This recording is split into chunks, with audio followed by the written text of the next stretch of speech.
Bueno, yo creo que he sido un poco necio el lunes y martes de presentarlo a Alfonso, porque bueno, todos lo conocen, ¿no? Todos han leído en el momento sus artículos, sus libros, y ya el último día en el que va a cerrar con broche de oro la última charla, no quisiera ser repetitivo y presentar a alguien que, a pesar de que está muy lejos, nosotros lo conocemos tanto y que nos hemos beneficiado de sus artículos y de todo ese bagaje de conocimientos que ha puesto en práctica estos días. Así que, bueno, gracias a ustedes por venir. Como dice Alfonso, esto en Madrid es impensable que tan temprano el entusiasmo de los padres de familia hagan que llenen el auditorio. Así que, bueno, hoy el día de la charla es educación emocional, ¿no? Así que todos estamos muy deseosos de escucharte. Gracias. Pues nada, muchas gracias a vosotros. Me han dicho que hable más alto, ya me lo decían mis alumnos, y efectivamente es impensable en Madrid pensar que a las 8 de la mañana haya un auditorio lleno de padres, o sea que bueno, sois un país muy madrugador, muy serio, así que enhorabuena. Bueno, hemos quedado en que hablar sobre educación de los sentimientos. Los sentimientos es algo muy importante, porque todo lo que hacemos tiene una carga emocional y sin la fuerza y el empuje de las emociones es muy difícil hacer nada. Y si una persona logra tener emociones positivas, su vida se desliza suavemente, y si tiene emociones negativas, su vida es siempre cuesta arriba. Por eso creo que es tan importante la educación de las emociones a los niños desde pequeño. Y el problema es que las emociones no están en el currículum. Y las emociones, la educación emocional es algo que se respira en la casa, en el aula, entre los amigos. Y es muy importante cómo es nuestra educación emocional, porque transmitimos esa educación emocional a los demás, yo diría que como por impregnación, por imitación, por estímulo. No se puede obligar a alguien a tener determinados sentimientos, pero sí se le puede hacer pensar sobre ellos, y en eso uno se da cuenta de lo importantes que son. Bueno, sabemos que la formación es algo muy valioso.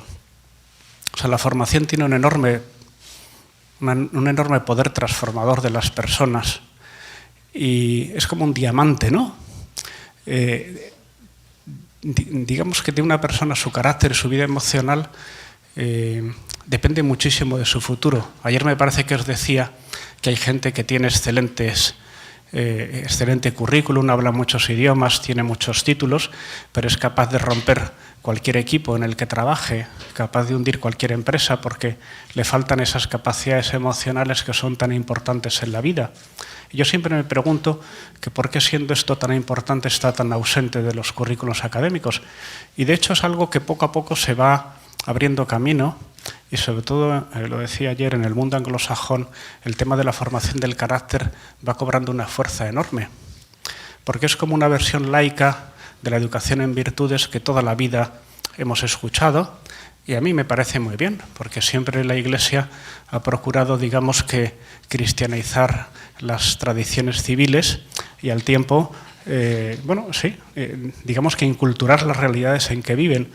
Y por eso me parece muy bien que ideas que siempre han sido evidentes en la mejora personal de la estética cristiana, pues ahora digamos que se divulguen y se expliquen y se argumenten dentro de las corrientes pedagógicas y de psicología más reputadas. Entonces, siempre me ha llamado la atención, creo que ayer también lo decía, es sorprendente que la especie humana, de un modo universal, haya llegado al acuerdo, al consenso general, de que sus hijos se pasen 20 años sentados en una silla estudiando, de la mañana a la tarde, y que estén juntos en un aula, en un proceso casi industrial, delante de un profesor, escuchando cosas y luego se las pregunta, y es una disciplina totalmente aceptada en todo el planeta. Todas las culturas del mundo han asumido esta fórmula que inventaron los educadores cristianos en el siglo XVI, y digamos que es como un resumen de lo que la sociedad considera más importante transmitir a la siguiente generación. O sea, los currículums académicos Es un resumen de lo más importante de la cultura de una generación que quiere transmitir a la siguiente. Y lo transmite de una forma, yo diría casi industrial, ¿no? Porque, y yo diría, ¿por qué no está más presente la cuestión de la formación del carácter? Porque la realidad es que se estudian muchísimas cosas que sirven, pero hay muchas otras cosas más importantes que son también muy necesarias. Porque, pues hay unos ejemplos. Si una persona sabe mucho, pero es una persona indecisa, pesimista, desordenada, insegura, voluble en los estados de ánimo, que no sabe trabajar en equipo, no sabe empatizar, no sabe relacionarse con los demás, pues indudablemente nadie lo va a querer en su equipo, por mucho que sepa. Y uno diría, ¿y quién les enseña? Yo diría, bueno, se puede poner una asignatura de inteligencia emocional, de hecho en algunos sitios se ha puesto, pero yo creo que tiene que ser una preocupación transversal. Y lo que hace falta sobre todo es que le demos la importancia que tiene. Los sentimientos, decía que es una cosa muy poderosa, que es lo que más nos retrae o nos impulsa, y tienen un problema, y es que, bueno, son algo misterioso. ¿Por qué? Porque si yo quiero mover mi brazo, pues más o menos, con más o menos agilidad lo puedo hacer, pero yo no puedo mover mi estado de ánimo a mi voluntad como muevo mi brazo. Mi estado de ánimo, mi preocupación, mi enfado, mi envidia, mis celos, mi rencor, mi capacidad de comprender a los demás, mi optimismo, todo eso no lo puedo yo gestionar como se gestiona el movimiento de los brazos. Pero eso no quiere decir que no se pueda gestionar, sí que se puede. Es un poco más complicado, pero hay que aprender a hacerlo. No es una cosa irracional, los sentimientos no son irracionales. De hecho, cuando se habla tanto de inteligencia emocional es porque precisamente la unión entre la inteligencia y los sentimientos y la voluntad, que hablábamos ayer, es decisiva. Hay que conseguir que la inteligencia eduque los propios sentimientos. Por eso creo que el éxito máximo de la educación emocional es que cuando uno logra con la propia inteligencia educar sus emociones de manera que se siente bien cuando actúa bien y se siente mal cuando actúa mal. Porque claro, la buena educación emocional no es sentirse siempre bien, porque es importante que cuando alguien hace algo malo se sienta mal. Porque si uno se siente bien haciendo el mal, es un grave problema en su educación emocional.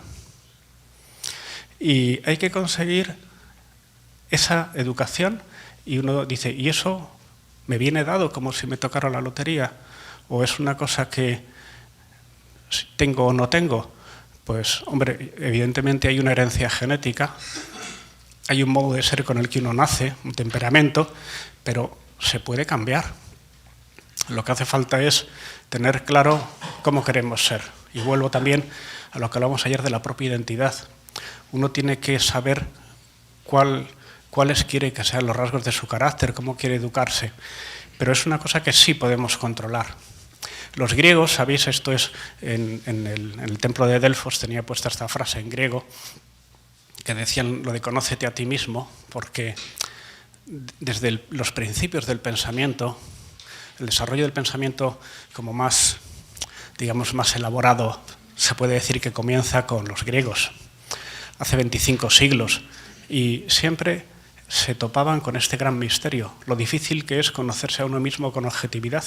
Y decía Tales de Mileto, por ejemplo, decía que la cosa más difícil del mundo era conocerse a uno mismo. Y es verdad, porque hay cosas que uno en otra persona ve con total claridad, pero en uno mismo es más difícil ver. Por eso tienen tanto éxito los programas de coach, porque hay muchas cosas que permanecen ocultas para nosotros, pero que, sin embargo, si alguien nos las hace ver, pues nos pueden dar muchísima claridad.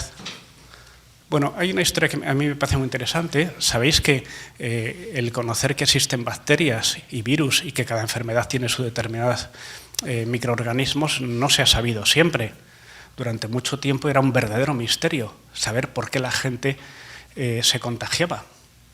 Se pensaba que tenía que ver con el agua, con las corrientes de aire, pero era un verdadero misterio hasta que un señor pues, descubrió la teoría de los microorganismos y descubrió que cada enfermedad tenía un microorganismo diferente y que ponerle nombre tenía una cosa muy interesante, es que cuando tú a algo le pones nombre, accedes a muchísimo conocimiento sobre cómo tratar esa enfermedad y cómo se reproduce, cómo se contagia, cómo se incuba, cómo se combate. Se inventaron muy pronto las vacunas, se ha avanzado muchísimo. Entonces yo decía que comprender lo que sucedía hizo posible un avance extraordinario. Esto mismo sucede con las personas. Uno normalmente, cuando tiene un problema emocional, se siente mal. Y es esa una primera percepción muy general, que uno dice, no sé qué me pasa hoy, que estoy de mal humor y me enfado por nada y lo veo todo negativo y hay gente que se queda ahí y lo que hace es que los demás paguen su mal humor y se acabó. Pero lo que es importante es que uno, ante esa situación, analice a qué se debe, o sea, encontrar la raíz de qué sentimientos son, a qué se deben, y entonces uno puede profundizar en cómo combatirlos. Es lo que tiene que hacer uno para luchar contra la espiral de la preocupación, del enfado, del rencor, darse cuenta de cómo son esos sentimientos, pero digamos que saber, se ve mucho hablando con chicos y chicas jóvenes que tienen un serio problema de vocabulario. No saben expresar cómo se sienten porque no tienen vocabulario. José Antonio Marina dice que los sentimientos están empalabrados. O sea que cuando uno tiene más vocabulario es más capaz de expresar cómo se siente y es mucho más capaz de arreglarlo. Eso les pasa más a las mujeres que a los hombres. Una mujer normalmente cuando tiene un estado emocional tiende a contarlo, el hombre no. Y uno cuando lo cuenta, a medida que lo explica, lo va entendiendo mejor y necesita chequearlo con otra persona para saber exactamente qué es lo que piensa, porque las ideas hasta que no salen fuera están como en una maraña y en una madeja de confusión. Y es muy importante, por eso, para las personas, el poder hablar de sus preocupaciones interiores y tener una buena, digamos que, capacidad de vocabulario acerca de sus estados anímicos. Porque, pues eso, el lograr expresar lo que sentimos es un gran paso hacia el gobierno de los sentimientos. Igual que decíamos que en la medicina, saber cómo es la enfermedad que tenemos, ponerle nombre, permite acceder a toda una forma de tratarlo, pasa lo mismo con los sentimientos. Por eso es tan importante las conversaciones en familia, las conversaciones en las preceptorías con los alumnos, con las familias. O sea, esa capacidad de analizar los problemas con ganas de resolverlos, por supuesto, no con ganas de enredarlos, porque hay gente que lo que le encanta es manejar los conflictos para enredarlos más. Y hay que conseguir ser personas que saben manejar los conflictos para resolverlos. De hecho, yo creo que en todos los colectivos hay personas a las que todo el mundo acude a contarle lo que le preocupa y a pedirle consejo, porque son las personas que escuchan y resuelven. Hay otros que escuchan y lo enredan más. Y es una gran virtud ser personas de las que la gente acude porque sabe que les van a ayudar realmente. Hay un defecto clásico que toda la historia se ha hablado de él y es que la gente tendemos todos a proyectar nuestros defectos en los demás. Es muy habitual que uno tenga una especial sensibilidad para ver en los demás los propios defectos que uno tiene. Parece contradictorio, pero sucede así. Y luego hay otra cuestión también universal y es que las personas tendemos a poner la causa de nuestros problemas lejos de nuestra capacidad de resolverlos. Es una tendencia al victimismo que yo no sé si está en la naturaleza o más bien está en la naturaleza caída, porque es una verdadera lástima. Uno cuando le pasa algo, enseguida busca un culpable en vez de pensar cómo lo puedo resolver. Este ya es un cambio enorme en la propia inteligencia emocional. Si uno consigue que sus hijos, cuando tienen un problema, en vez de buscar un culpable y enfadarse y insultarlo, y sentirse víctima, piensan en cómo lo pueden resolver, ese simple cambio puede cambiar su vida. Y la nuestra también. Porque a todos nos encanta. Bueno, nos encanta. Es un poco absurdo porque el victimismo no es una buena manera de resolver un problema emocional, pero hay una tendencia enorme en nuestra cultura hacia el victimismo. Y lo que tenemos que ser capaces es de, cuando hay un problema, saber llamarle por su nombre. Y decir, mira, este problema que me siento tan mal ahora mismo, se llama envidia. Ayer os decía, la envidia es el único vicio que no produce placer. Uno se entristece por el bien de los demás. Y uno dice, oye, si yo consiguiera alegrarme de que a los demás les va muy bien, ¿es posible? Sí. ¿Es positivo? Sí. Porque parece que si a alguien le va mal te está quitando gloria. Parece que la gloria es un bien escaso, que si se lo queda a otro ya no lo tengo yo. No es así, al contrario, cuando hay un buen ambiente en un colectivo, se difunde. Cuando uno tiene esa relación positiva con los demás, vuelve a uno mismo. O sea que hay que tener esa valentía, porque cuando uno es envidioso no lo suele reconocer. Pero la envidia mueve muchas cosas, los celos también. Cuando uno ve los celos en un niño pequeño, cuando nace el siguiente hermano, uno se da cuenta de lo ridículo que es, ¿no? Pero dice, bueno, los adultos también nos pasa. Y así hay muchas cosas más. Los enfados. Hay gente que ves que se enfada con nada, que pierde el control y dice y hace cosas de las que a los pocos minutos se arrepiente profundamente. Y uno dice, ¿no seríamos capaces de controlar nuestros enfados? Porque bajo la presión del enfado hay gente que arruina su vida. Y uno dice, es que este niño se enfada, coge unas rabietas que... Dice, bueno, si le ayudas, le harás un gran bien. Si encima le das la razón, pues le haces un gran mal. Porque le haces perder el control sobre su propio estado emocional. Porque cuando un niño coge una rabieta, está perdiendo el control. Y si se acostumbra a perder el control de su estado emocional desde que es un bebé, pues desde luego le va a costar mucho luego conseguir ese control personal. La espiral de la preocupación. Yo creo que esto, todos tenemos todos los días un montón de preocupaciones. Y sabemos que hay preocupaciones que uno les da vueltas, y es natural porque hay que pensar las cosas, pero uno sabe perfectamente que llega un momento en el que más vueltas no van a resolver nada y que es un entretenimiento patológico en esa preocupación. Entonces, hay gente que no se da cuenta de que ha llegado un momento patológico. Esos son más graves. Otras veces uno se da cuenta, pero no sabe parar. Yo creo que la clave está en percibir que está con una preocupación que ya no aporta más y saber parar. Dice, ¿y uno es capaz de parar una preocupación cíclica que tiene? Yo pienso que sí. Todos sabemos más o menos quitar de la cabeza determinados pensamientos que uno sabe que no son positivos.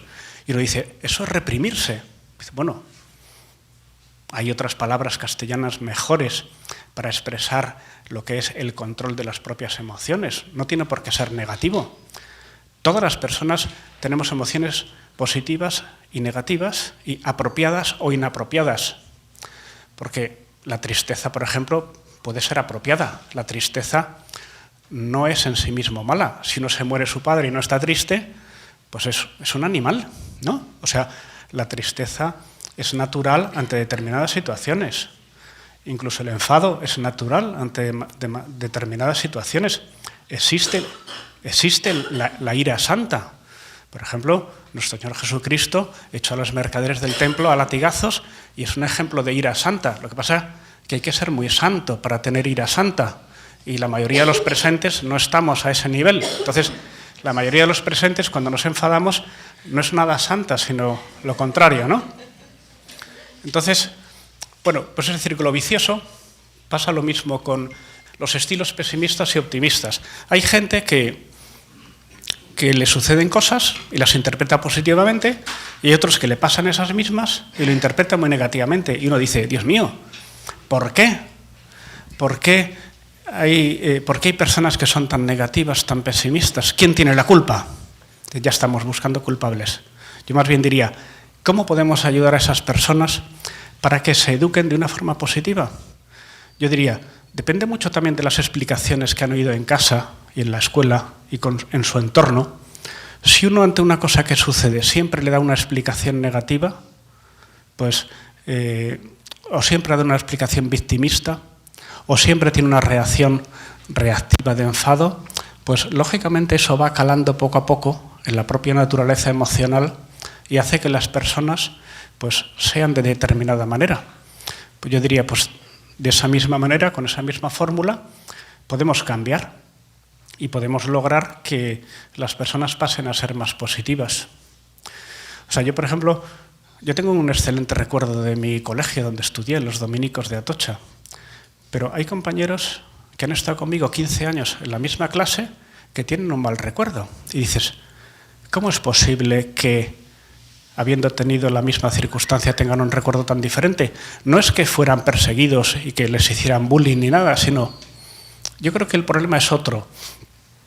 El problema es que hay personas que se fijan sobre todo en lo negativo, hablan sobre todo de lo negativo, recuerdan lo negativo y al final su propia memoria es negativa. Solo se acuerdan de lo negativo y toda su naturaleza emocional está impregnada de lo negativo. Son gente amargada. Y uno dice, ¿por qué? Es una gestión de la memoria. Hay gente que a base de solo pensar y solo hablar de determinados aspectos de su vida está construida con esos recuerdos y su vida es muy triste. Y uno dice, ¿no se podría hacer algo?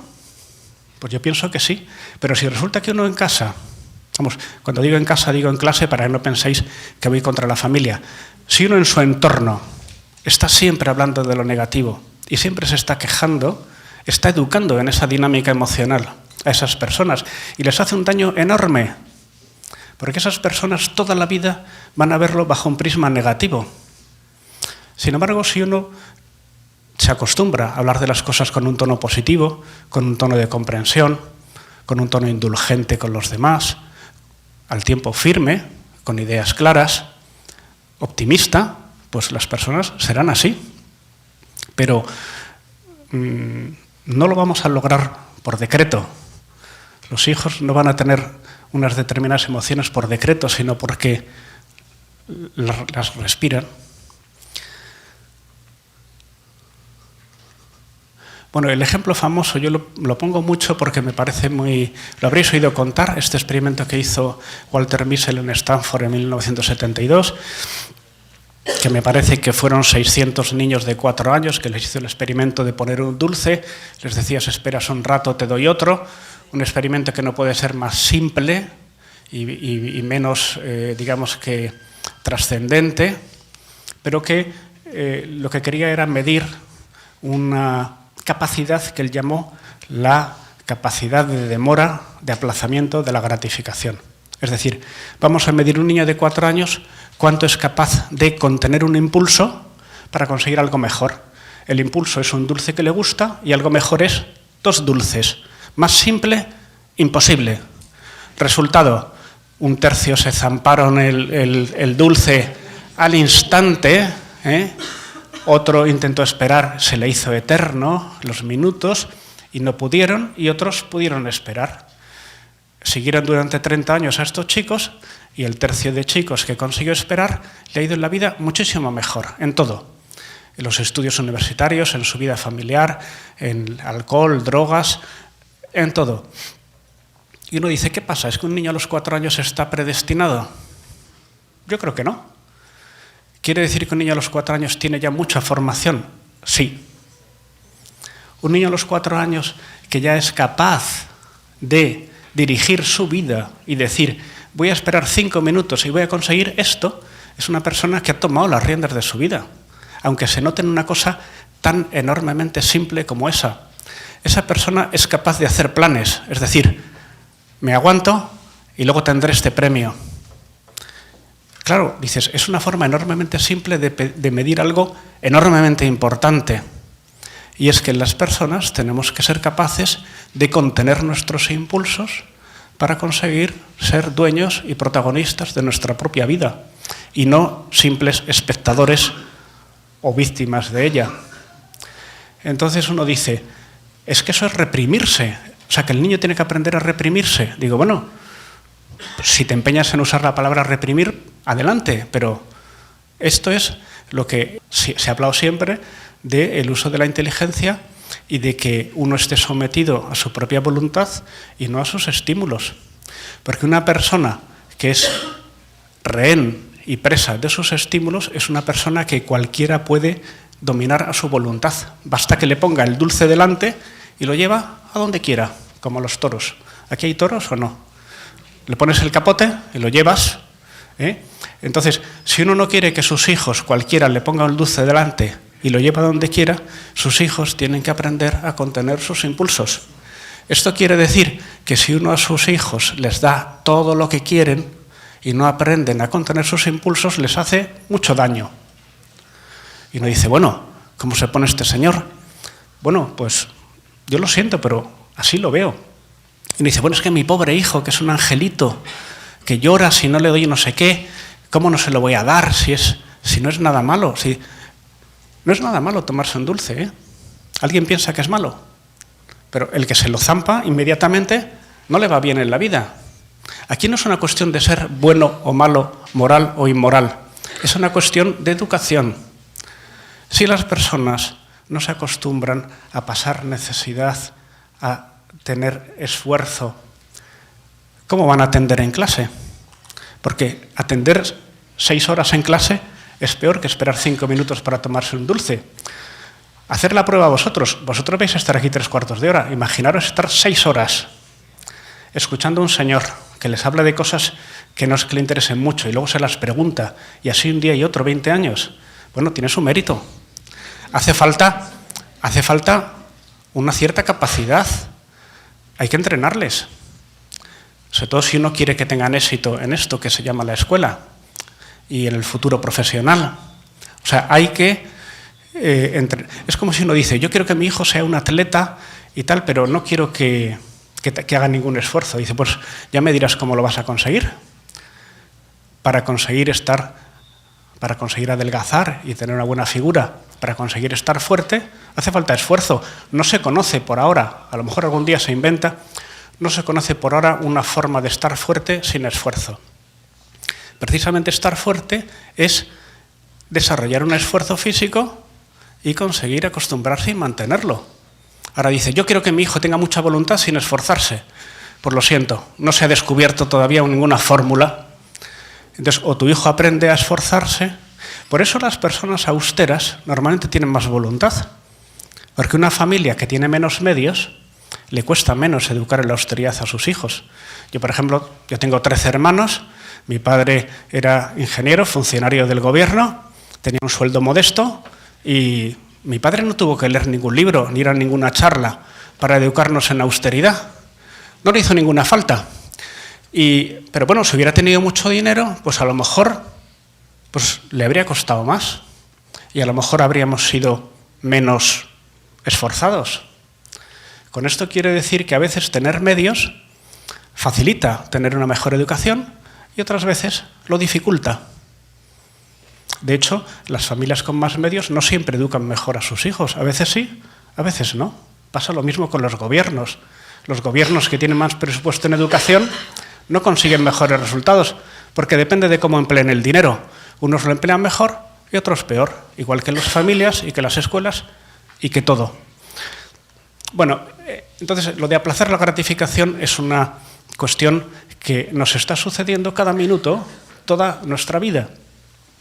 Y la lucha entre el deseo primario y el autocontrol, entre la gratificación y su demora, es algo que atraviesa por completo nuestra vida. Pero resistir el impulso es el fundamento del autocontrol, porque hay muchos impulsos que tenemos que los tenemos que contener. O sea, yo supongo que cualquier alumno de este colegio tendrá muchas ganas de irse a su casa o de no atender en clase o de no estudiar o de decirle algo a alguien que no es oportuno. Entonces, pues bueno, la educación es precisamente contener esos impulsos. Y eso es lo que diferencia a la gente que tiene las riendas de su vida y la gente que es atropellada por su propia vida.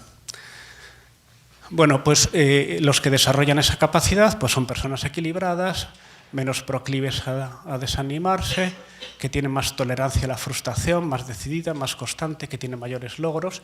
Y el que no, pues es una persona que consigue poco y lo poco que consigue es arrastrado por otros. Y yo creo que una cosa muy importante en la educación es conseguir que las personas sean autónomas. Y para que sean autónomas tienen que tener voluntad. Ayer o anteayer os ponía el ejemplo que dice Marina siempre, es que el niño sometido a disciplina por su madre y la escuela, a veces por su padre, más haría falta, aprende a obedecer las órdenes de otros y gracias a vivir en un ambiente de disciplina llega un momento en el que es capaz de obedecer a las propias órdenes y entonces se gobierna a sí mismo. Un niño que no es sometido a disciplina luego no es capaz de gobernarse, es como un animal que va a donde le lleven sus impulsos y sus instintos. Entonces, por eso la forma de humanizar a las personas es someterlas a disciplina. Es una de las razones del éxito planetario de la escuela.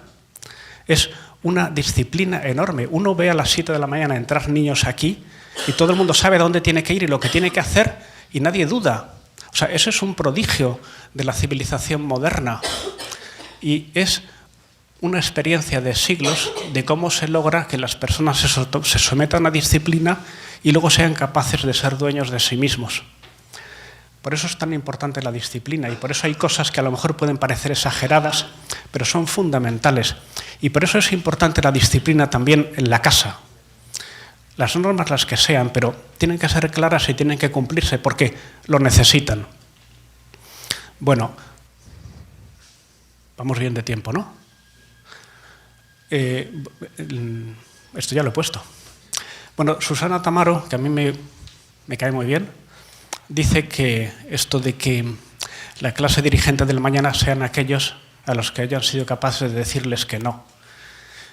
Y claro, el problema es que decir que no a los hijos, como los hijos son listos y saben cómo tienen que plantear las cosas y saben cuáles son los puntos débiles de su papá y de su mamá, pues a veces cuesta mucho decirles que no, pero es un gran servicio que hay que hacerles.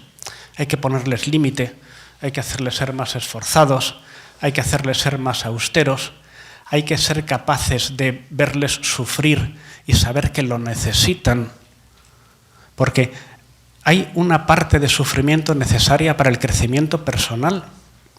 Igual que si uno quiere que su hijo sea un atleta, tiene que sufrir esforzándose en desarrollarse físicamente. Y si quiere que tenga fuerza de voluntad, tiene que desarrollar su fuerza de voluntad. Y su fuerza de voluntad está muy vinculada a la de los padres, porque para que los niños se exijan, hace falta que los padres les exijan. Y cuesta más exigir que dejar que hagan lo que les parece y aceptar sus caprichos. Y normalmente los caprichos, uno piensa que los acepta, los caprichos de los hijos, los acepta por amor a los hijos. Y si uno investiga sus sentimientos, que no siempre lo hacemos, se dará cuenta que realmente aceptamos los caprichos por evitarnos un conflicto. Y es egoísmo de los padres, porque es más cómodo darles un dinero o que haga lo que quiera que tener una escena en casa porque el niño se enfada porque quiere hacer no sé qué. Y uno hay veces que dice, bueno, pues vamos a tener un pequeño conflicto porque este chico lo necesita. Y va a ser desagradable para mí, pero lo tengo que hacer. Porque es lo que me exige la coherencia en mi educación. Por eso digo que la capacidad de los hijos, la capacidad emocional y la voluntad depende mucho de la de los padres. Bueno, este caballero que se ve que tiene problemas con la comida, podría ponerse el ejemplo de la bebida, del juego, del sexo, de lo que queráis. Pues bueno, cuando una persona está, digamos que, gobernada por sus impulsos, pues bueno, pierde el control de su vida. Pensar el ejemplo que queráis, pero yo creo que ninguno queréis ver a vuestros hijos como, digamos que desbordado por sus impulsos, sino que es capaz de gobernarlos. Las madres normalmente cuando ven a su hijo sentado así se ponen de los nervios, porque los padres menos, porque a veces están así también, pero los padres, digo, las madres, una madre ve a su hijo así y inmediatamente suele pensar, el estado de su espíritu es como el de su cuerpo, de mínima energía. Y este chico, uno no se lo imagina 5 minutos después estudiando 3 horas intensamente. No.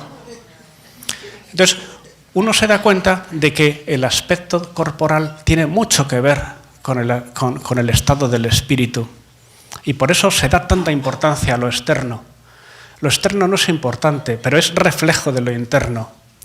Y por eso, si vosotros os proponéis que mi hijo llega a casa y se sienta bien y durante la cena está como es debido y no está en pijama y zapatillas, sino que está vestido, y toda una serie de normas, las que queráis, cada uno las suyas, pues yo creo que está muy bien, porque, bueno, porque o sea, la pereza es una cosa tremenda. O sea, si quisierais algo malo para alguien, que no hay que quererlo, por ejemplo, si una persona es perezosa, tenéis garantizado que durante toda su vida lo poco que haga le va a costar muchísimo, en cada minuto de su existencia.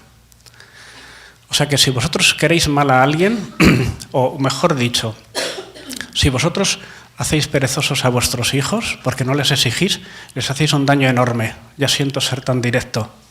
Porque una persona perezosa es una máquina de sufrir.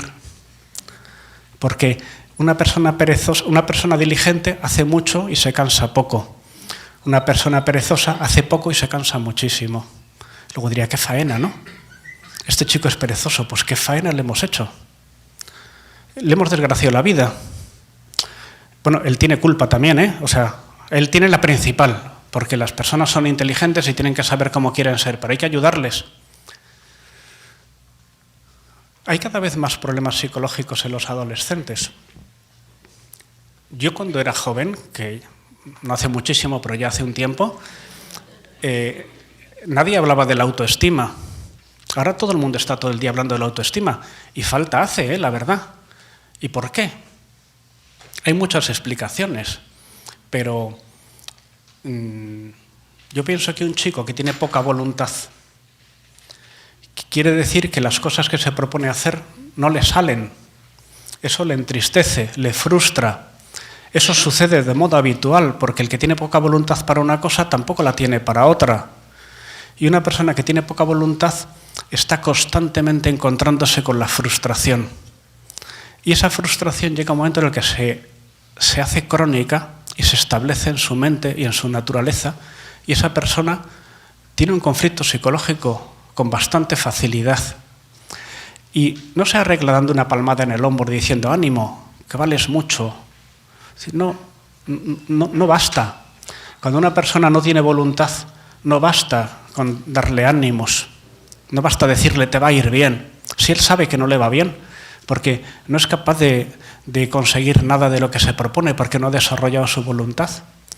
Por eso yo diría que lo que hace falta es que los niños desde pequeños desarrollen su voluntad y consigan los logros que se proponen, y necesitan ayuda, porque vivimos en un mundo que tiende a dar todas las comodidades a los hijos y que muchas veces los padres quieren, digamos, sentir la satisfacción de que sus hijos las tienen y que no le falta nada de lo que tienen otros, y en realidad con eso les están perjudicando, porque esos chicos no desarrollan la capacidad de desarrollar su voluntad.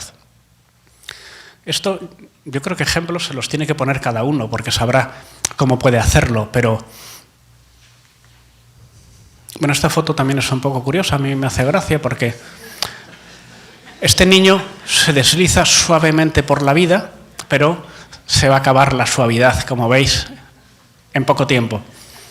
Y yo creo que es algo parecido a lo que pasa cuando hay poca templanza en la educación. Un niño al que se le consiente todo, es muy simpático, nos maneja como quiere y todo va muy bien, en realidad nada, pequeños conflictos, pero pasan los años y ese chico tiene muy poca capacidad de voluntad, tiene muy poca capacidad de controlar sus estímulos, no gobierna su vida no va a ir bien.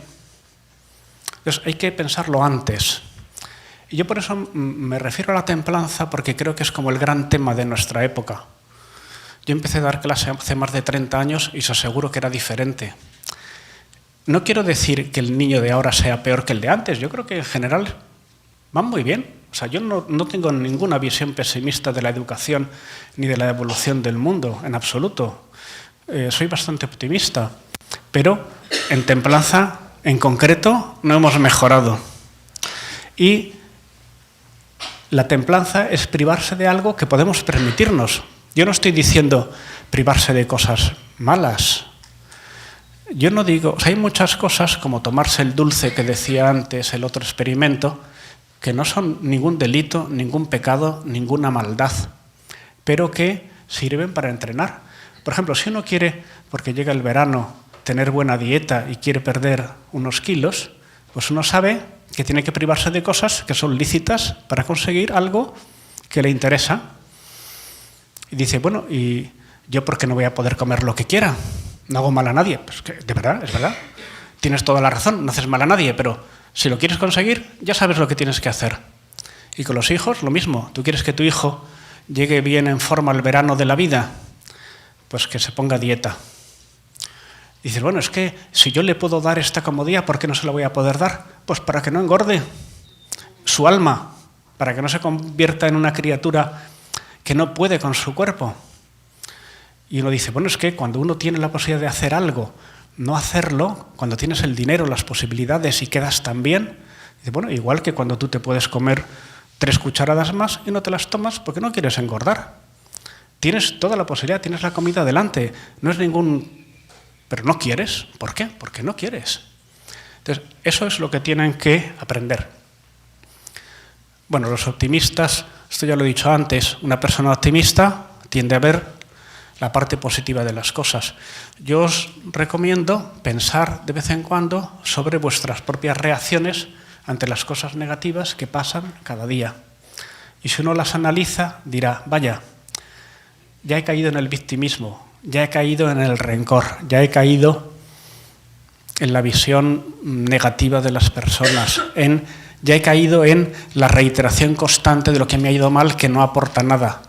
Ya he caído en poner la solución de los problemas fuera de mi círculo de influencia, con lo cual solo me corresponde lamentarme y llenarme de rencor. Yo diría, ¿no lo puedo abordar de otra manera? ¿No sería capaz de decir, bueno, me ha pasado esto, ¿qué le vamos a hacer? Voy a poner esta solución, voy a sacar esta experiencia, voy a hablar con tal persona, voy a procurar resolverlo. Bueno, el victimismo es enormemente, como diría yo, seductor para muchas personas. Hay gente que con decir que está todo el mundo contra él ya pues se siente bastante calmado su ansiedad, pero de verdad es una vía engañosa.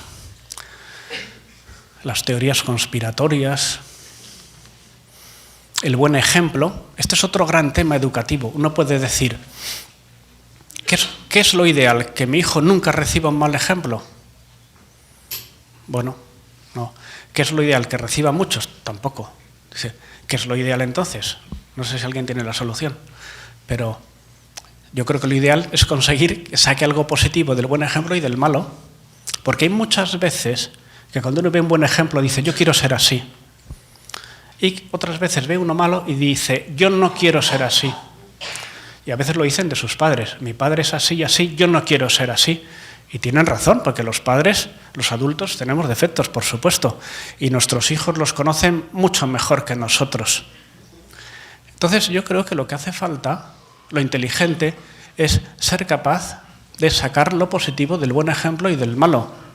No proteger demasiado a los niños, sino precisamente hablar con ellos y de una forma, yo no digo de una forma paternalista, adoctrinadora, sabionda, sino de una forma natural, al comentar las cosas, pues ver que hay cosas que uno ve que no están bien y dice, pues hombre, este tema no está bien, por esto tiene tal inconveniente, es mejor actuar de esta otra manera. Bueno, procurar no aburrir a la gente, yo creo que esto es uno de los grandes problemas a veces de la empatía de los adultos con los niños. El problema de este señor no es que aburra, es que no se da cuenta de que aburre. Entonces, esto, hay muchas veces las personas que ves, una persona, por ejemplo, que habla muchísimo, que no se da cuenta de que lo que dice no interesa, que no se da cuenta de que lo que dice ha molestado, que no se da cuenta de que lo que dice no es oportuno, que no se da cuenta de que tendría que pararse y escuchar también. Todas esas cosas dicen, bueno, aquí hay un problema de empatía. Es que esta persona no se ha acostumbrado a ver el efecto de sus palabras en los demás. Y uno dice, interesante. Pues habría que enseñar a los niños a pensar en los sentimientos de los demás. Porque los niños, sobre todo cuando las familias son pequeñas, resulta que está toda la familia pensando en él. sus padres, el servicio de la casa, él, por supuesto, todo el mundo pendiente, y él nunca piensa en los demás. Que a una persona que no piensa en los demás, su vida no le va a ir nada bien. Hay que estar constantemente a los niños haciéndoles ver cuál es el efecto que tiene en los demás lo que hacen, porque si no, no se fijan. Los niños son terriblemente egocéntricos y dejan de serlo cuando se les hace pensar. Ayer también decía que cuando la familia es más numerosa y está sometida a las leyes de libre concurrencia del trato de la familia, pues las malas actuaciones reciben inmediatamente su consecuencia y uno a golpes aprende a gestionar la empatía, ¿no? Pero cuando las familias son más pequeñas muchas veces eso es más difícil.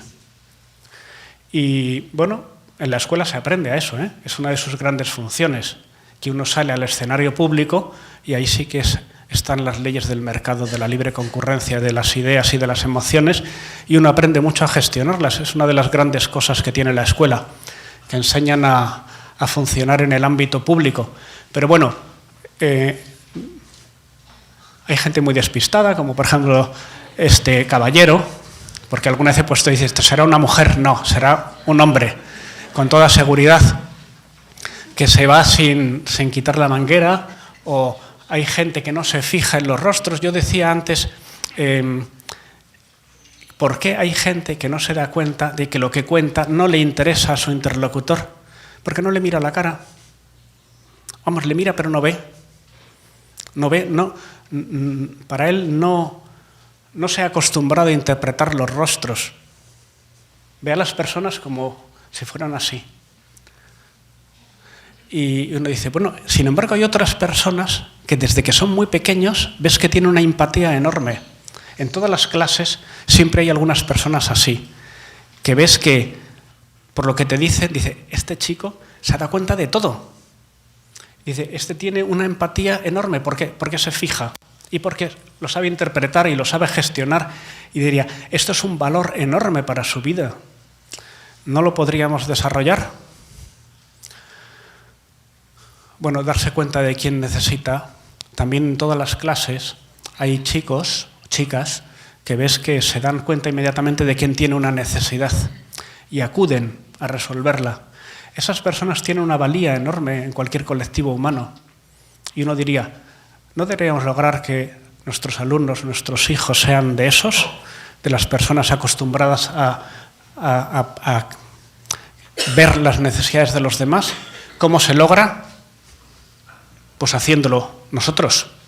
Ahora, si uno va por la vida como si fuera un príncipe, y que todo está a su servicio y que no se fija en los sentimientos de los demás, pues es más que probable que a sus hijos les suceda algo parecido.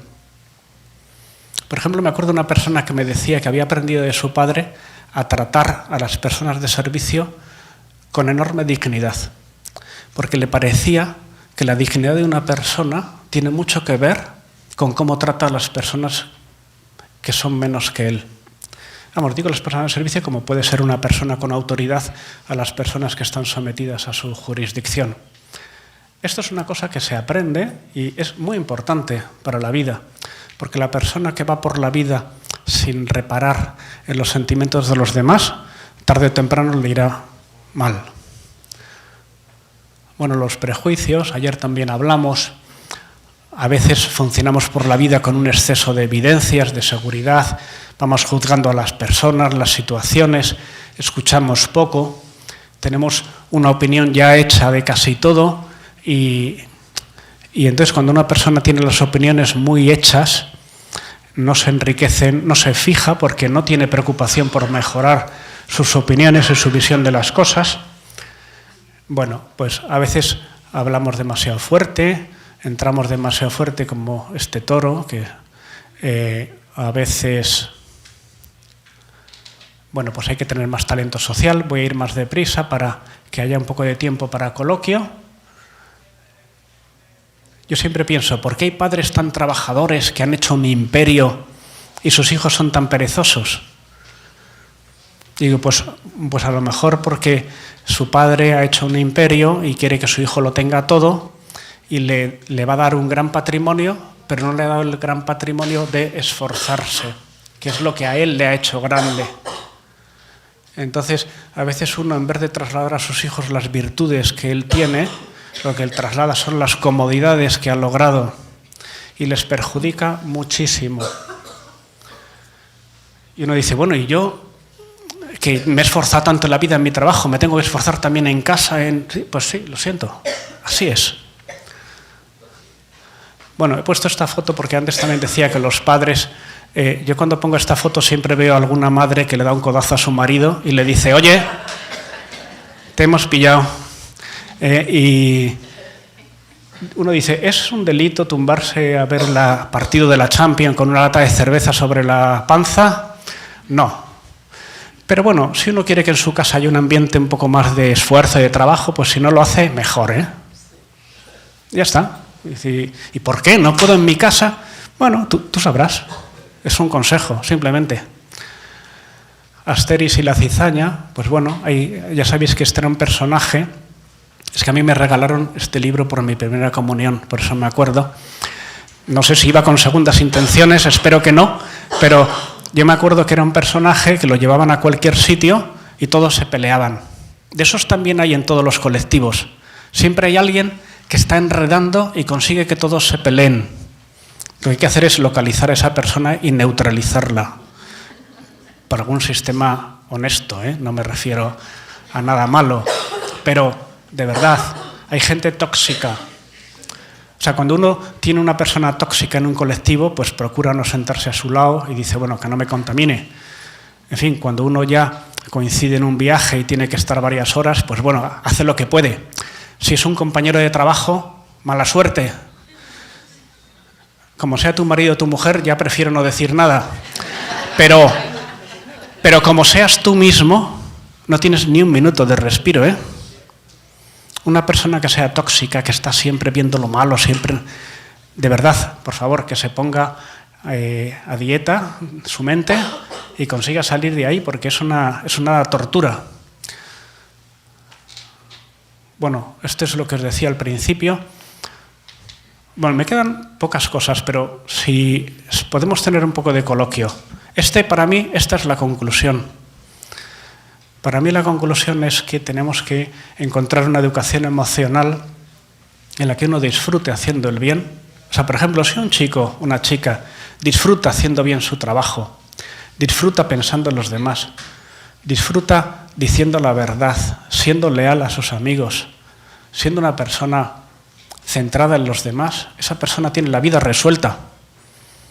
Ahora, si esa persona disfruta siendo egoísta, siendo perezosa, engañando a otros, dices, es que tiene la máquina que le empuja a sus actos en contra de su bien personal. Es una tragedia. Es fundamental la educación emocional. Bueno, ¿alguna pregunta? ¿Alguien se anima? Que siempre al principio la primera cuesta un poco más, pero bueno, ya con la experiencia de ayer. A ver. Decías al principio que hay una tendencia hoy en día en los jóvenes a la depresión.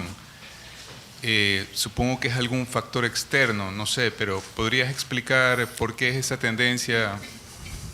Pues mira, yo creo que... O sea, yo no soy un experto en salud pública, pero para mí hay dos grandes explicaciones. Una es que cuando una sociedad avanza y tiene más medios, lo normal es que las personas satisfagan sus impulsos de una forma más inmediata y tienen menos capacidad de aplazar la gratificación, están acostumbrados a la inmediatez y eso hace que pues sean más resistentes menos resistentes a la frustración. Y eso se une a otra cuestión que son las adicciones. Ahora hay un montón de adicciones enormemente asequibles y baratas. Hoy día estar adicto a la pornografía, adicto al juego, adicto a las redes sociales, adicto al alcohol, es súper fácil y súper asequible para cualquiera. No ha sido siempre así, ¿eh? Entonces las adicciones destruyen la voluntad. Entonces necesitan una ayuda que antes O sea, son enemigos que antes no tenían. Es como imaginaros una especie que antes vivía plácidamente y ahora está su entorno lleno de depredadores. Pues diría, hombre, pues este ya puede espabilar, porque no es lo mismo que antes. Sí. Sí, muchas gracias.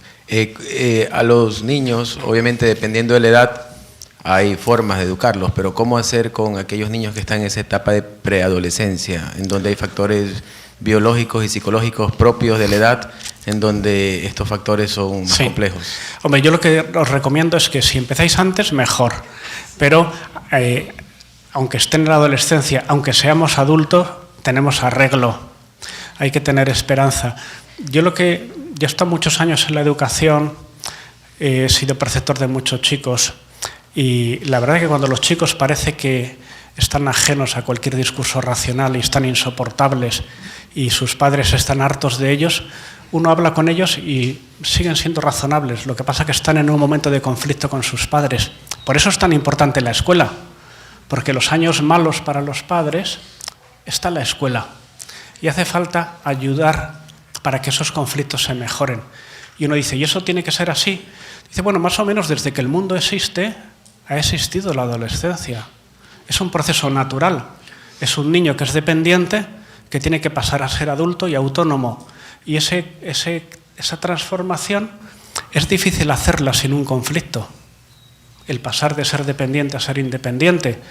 Y bueno, pues gestionar ese conflicto es un arte y es una cosa estupenda.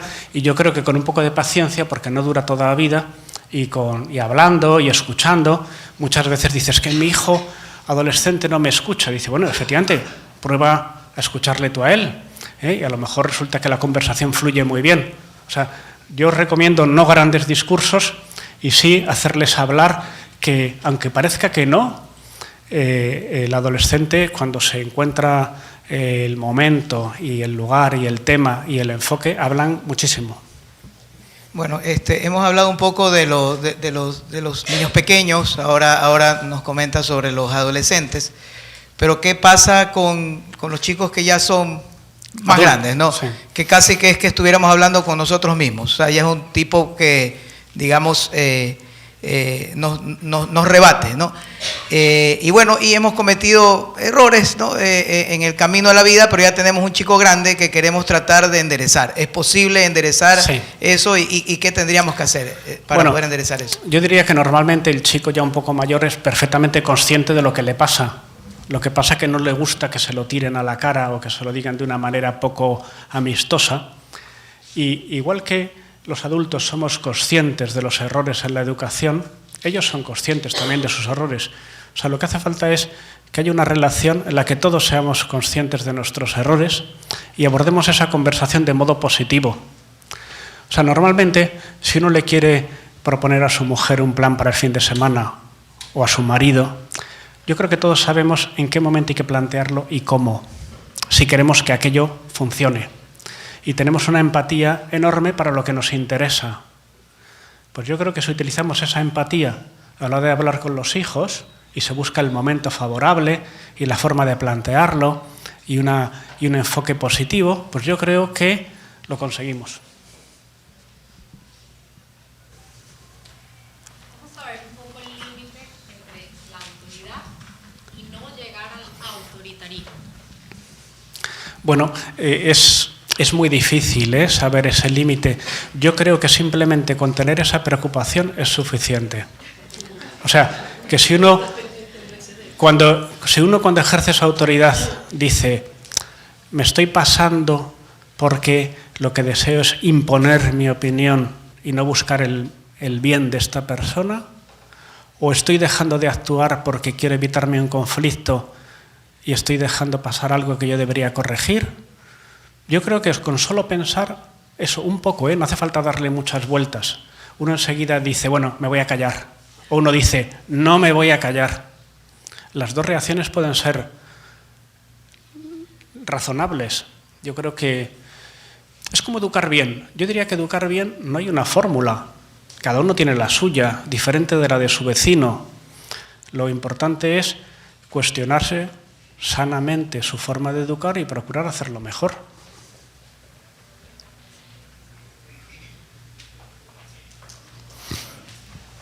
Mi pregunta va hacia la educación emocional de los chicos. Este es un colegio de hombres. Sí. Hace muchos años leí un libro que se llama, es en inglés, pero se llama Proteger la vida emocional de los niños varones, porque usualmente en medios masculinos se los ha educado tradicionalmente para esconder las emociones. Sí. Y ahora vemos, con el avance de la psicología, que vamos, como usted dice, hacia el otro lado, educar las emociones. ¿Cómo se hace en un ambiente escolar para favorecer que esas emociones sean bien canalizadas, cuando dos chicos se dan de puñetes, o se insultan, o se pelean, o el niño que no puede llorar, porque llorar es de mujeres? Sí, yo diría que el estereotipo masculino está más presente en los colegios mixtos que en los diferenciados, porque en un colegio mixto se establecen grupos de chicos y chicas en las aulas de un modo espontáneo y hay una autosegregación espontánea e inmediata. Y el sesgo más presente es el de sexo, no es el de raza, ni de religión, ni de cultura, ni de nivel social. En los patios de los colegios mixtos se agrupan chicos y chicas, y en los comedores y en las clases, normalmente los chicos al final armando lío y las chicas atentamente más adelante, y se establece inmediatamente en los chicos y en las chicas un intento de asimilarse a su grupo de pertenencia. Y el chico quiere ser muy macho y, por ejemplo, estudiar mucho no es muy masculino. Por lo tanto, un chico que saca buenas notas siempre es capaz de decir que, bueno, que él no estudia mucho, pero que, bueno, que es muy listo y ya está. Un chico siempre tiene que ser rebelde al profesor. Bueno, hay muchos estereotipos muy presentes. En un colegio masculino esto está menos presente, aunque también lo está. Y digamos que la facilidad que un chico en un colegio como este tiene para manifestar sus sentimientos es mayor, porque no tiene que demostrar a nadie que es un machote, porque todos son varones y no necesita asimilarse a algún estereotipo, ni están presentes los conflictos emocionales del noviazgo, que muchas veces dificultan todas esas cosas. Con esto quiero decir que en un colegio masculino la expresión del varón de sus sentimientos es mucho más cómoda y mucho más libre, y que la preceptoría es una labor fundamental para que la gente pueda hablar con un adulto, expresar sus sentimientos con confianza. Yo me acuerdo la primera vez que llegué a Tajamar, yo había estado en un colegio que no existía la figura del preceptor, entonces me venían a ver mis preceptuados y me contaban su vida con una confianza que digo, si este chico no me conoce de nada, tiene una confianza institucional en mí como cuando yo voy al médico. Entonces, eso es un valor enorme en una escuela. Quiere decir que los chicos tienen una confianza en su tutor, en su preceptor, en razón de que están aquí y que pueden expresar sus sentimientos de una manera que jamás han hecho con nadie. Eso tiene un poder educativo, a mi modo de ver, inmenso.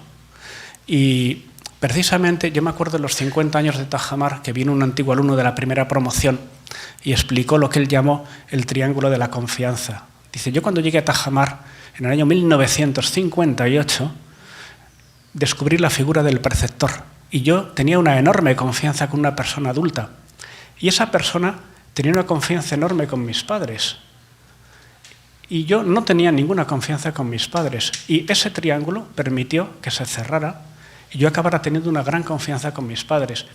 Por eso quiero decir que la figura del tutor y la figura del ambiente masculino o femenino facilita mucho la educación emocional, a mi modo de ver.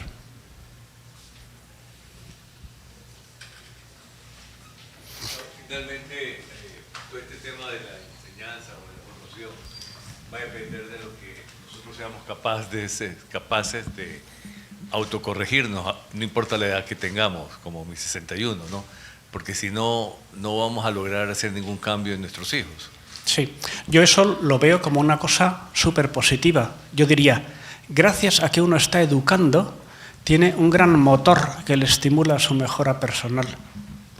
Porque para educar bien no hace falta ser perfecto, porque entonces nadie sería capaz de educar bien.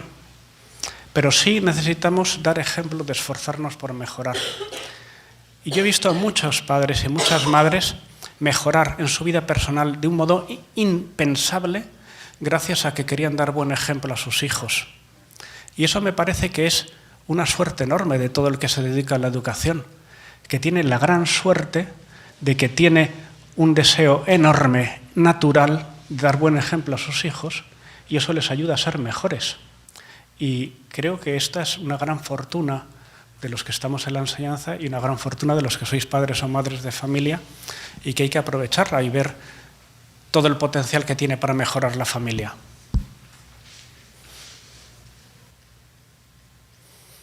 Creo que es un reto para las familias que tenemos más de un hijo poder instaurar reglas o disciplina en diferentes caracteres de los niños, o sea, porque no todos son iguales. No. Esta disciplina o esta regla lo va a ayudar a crecer emocionalmente a este hijo, pero no al de acá no la necesita. Sí. Entonces pienso que es un reto dentro de la familia. Bueno, sí. Que los hijos son diferentes, para mí es evidente, porque yo os he contado que nosotros somos 13 hermanos, nos hemos educado en los mismos colegios, con los mismos padres, la misma televisión, las mismas leyes, el mismo ambiente, y somos terriblemente diferentes. Es más, yo creo que en las familias numerosas los hijos afirman más su propia personalidad porque tienen un deseo innato de hacerse diferentes de sus hermanos. Esto la gente que no conoce las familias numerosas no lo sabe, pero es así. Entonces, yo creo que las personas somos diferentes y hay que tratar a cada uno de modo personalizado, y tiene que haber formas de trato personales, pero las reglas son comunes. Igual que un profesor no puede aplicar normas diferentes a la hora de corregir un examen a unos o a otros, o en el comportamiento en la clase, puede tener una flexibilidad, pero uno tiene que encontrar unas normas en la casa que sirvan para todos. Son adaptables, lógicamente, a la edad y a la situación, pero que, bueno, esa es una ciencia muy difícil, ¿eh? Que yo no tengo la solución y en cada casa es diferente, y he visto funcionar normas. Yo pienso que las normas en una casa tienen que estar mínimamente consensuadas.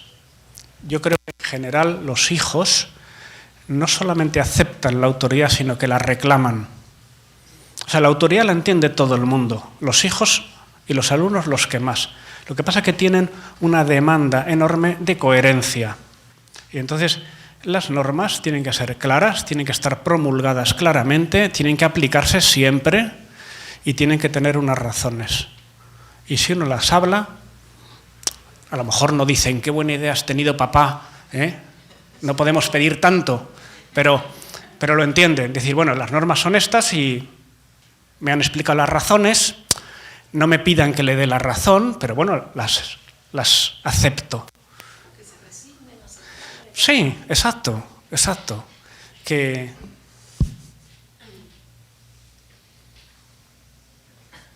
pudiera resumir tu vida, tu vasta experiencia en este campo, en 3 consejos básicos, prácticos, ¿cuáles serían? Bueno, uno sería la templanza, sin duda.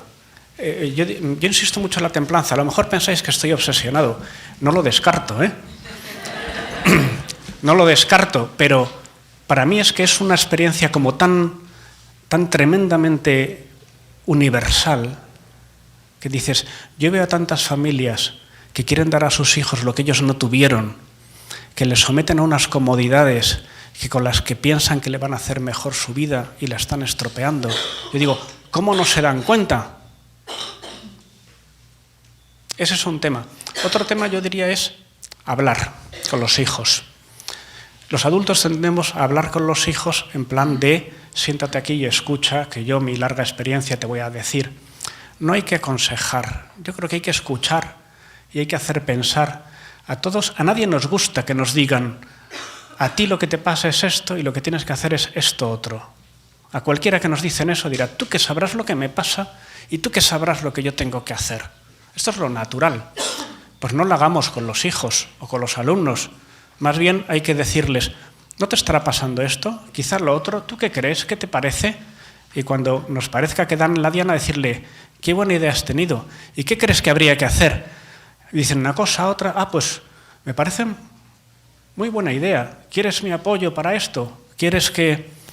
Y al final el chico dice, bueno, pues he sido yo el que he descubierto lo que me pasa, he sido yo el que he buscado la solución y el que le pedí a mi madre o a mi padre pues que vamos a hacerlo de determinada manera. Me han tratado como una persona inteligente y como una persona autónoma. Y yo diría también ¿cómo diría yo? Las soft skills, o sea, el cuidar mucho todas esas habilidades emocionales en la casa, que es preocuparse por los demás. Cuando un niño hace una trastada, en vez de decirle qué malo eres, di, mira cómo está sufriendo esta otra persona, te das cuenta de lo que has dicho, cómo le ha molestado. O sea, hacer pensar a la gente en el efecto que tiene en los demás lo que hacen. Porque si no, la gente va repartiendo bofetadas por la vida y luego dice que qué pasa, que mis relaciones son conflictivas. Decir, hombre, no es para menos.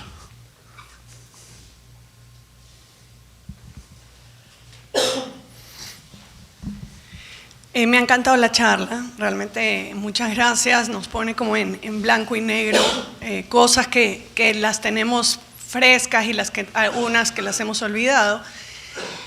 Y yo quisiera como agregar a esas dos temas claves, y me han funcionado a mí, es la capacidad de asombro, y pienso que ahora hemos perdido en los chicos y nosotros mismos también esa capacidad de asombro, dado que todo lo tenemos y todo es tan fácil, tan excepcional, tan wow. Entonces, cuando hablabas de las adicciones, también es un poco buscar esa energía, esa adrenalina, esa emoción que ya no la estamos encontrando en el día a día, ¿no? Totalmente de acuerdo. Yo creo que efectivamente, ayer también salía el tema, la educación hoy depende mucho del interés que tenga la gente por saber, porque el conocimiento está muy accesible. Lo que hace falta a la gente es tener el interés por saber, el asombrarse por las cosas, en fijarse en lo que hace a su alrededor y el interés de comprenderlo mejor, incluidas las personas. Entonces, cuando la gente tiene esa capacidad de asombro, de interés por conocer mejor las cosas, por mejorar, contribuir a construir mejor el mundo en el que vive, si uno tiene eso, tiene el motor, la energía necesaria para conseguir pues, que su vida y su entorno sean mejores. Hay que irse, ¿no? Sí, estamos fuera de hora. Hemos prometido acabar a las 9, creo. Yo quería dar las gracias a ustedes porque han venido con mucho entusiasmo y también quería contarles que quiero agradecerles a Alfonso por esa disponibilidad. Cuando nos planteamos siempre decir, bueno, ¿qué más podemos hacer? Salió el nombre de Alfonso Aguiló. Entonces, bueno, el reto era conseguir el teléfono. Y cuando ya tenemos el contacto, alguien decía, bueno, vean el currículum, ¿y cómo venir acá? Pues con asesor en 30 países, en diferentes continentes. Bueno, hay que hacer la gestión. Y le agradezco que desde el primer minuto dijo, bueno, encantado, ¿cuándo voy? Las fiestas de Guayaquil creo que es un buen momento como para celebrar. Y después de toda esa experiencia en tantos colegios, nosotros decimos, bueno, creo que aquí tenemos las mejores familias, ¿no? Entonces, creo que eso lo ilusionó. Le agradezco que haya hecho un espacio en su agenda. Hoy se va a Quito, pero lo comprometemos para que regrese y sigamos hablando de esto que nos apasiona y que para nosotros es lo más importante, nuestros hijos y nuestros alumnos. Muchas gracias.